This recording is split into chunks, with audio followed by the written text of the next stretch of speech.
Et toi? Oui, toi, cette fille avec ce gros pull qui t'arrive au genou. Oui, toi qui crèves de chaud avec toutes ces couches de vêtements. Dis-moi, que caches-tu? Tu crois que je ne t'ai pas vu? Tu crois que j'ai pas vu l'état de tes bras, de ton corps? Vas-y, je t'écoute. Dis-moi encore qu'une fois que c'est ton chat qui t'a greffé et que tu es tombé sur un tas de gravier. Tu me prends pour qui pour mentir comme ça? Tu crois que je ne ressens pas ce que tu ressens aujourd'hui? Tu crois que je ne peux pas comprendre car je ne l'ai pas vécu? Détrompe-toi. Si tu es là à m'écouter aujourd'hui, je sais pourquoi. Tu t'infliges cela depuis des mois, c'est ça? Mais écoute-moi, ma petite, cela ne te sauvera pas, cela ne t'aidera pas, et encore moins si tu continues chaque jour.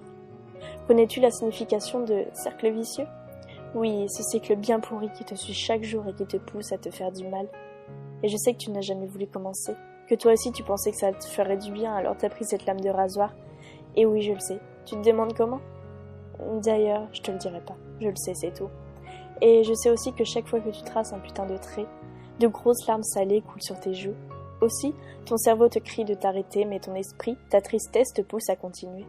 Et crois-moi, je sais ce que ça fait, de se sentir mal à non plus savoir quoi faire. Tu penses que cela te soulagera et que de toute façon personne ne verra. Mais tu sais, je la connais, cette culpabilité que tu as chaque jour en allant à l'école ou au lycée. Peur que quelqu'un voie tes blessures et qu'il te juge une nouvelle fois, comme si on ne te jugeait pas assez sur tes faits et gestes.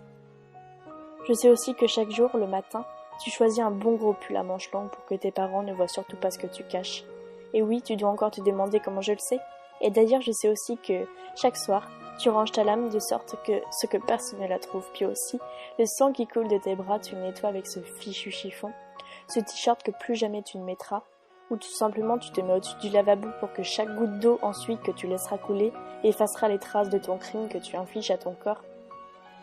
Cela peut te faire rire ou bien juste sourire que je sache tout ça. Mais rigoleras-tu encore lorsque tes parents apprendront que tu te fais du mal chaque soir, que chaque jour tu pleures car tu veux de l'aide sans forcément vouloir en finir? Auras-tu le sourire lorsque tu verras ta mère pleurer dans les bras de ton père en se répétant que si tu fais ça, c'est à cause d'elle?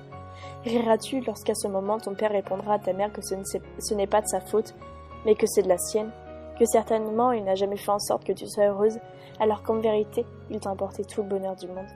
Pleuras-tu encore à ton chevet lorsque tu planteras cette lame 1 millimètre voire 2 millimètres plus profond, et que ce ne sera plus ta peau que tu auras coupée mais tes veines? Seras-tu encore là à cacher tout ça lorsque tu videras ton sang et que tes seuls moments qui te resteront, ce sont le sablier que crée le sang qui coule de tes bras? Seras-tu encore là pour dire je t'aime à tes parents? Non, tu ne seras plus là. Alors arrête et jette cette lame. Elle ne t'apportera jamais ce bonheur que tu penses avoir grâce à elle.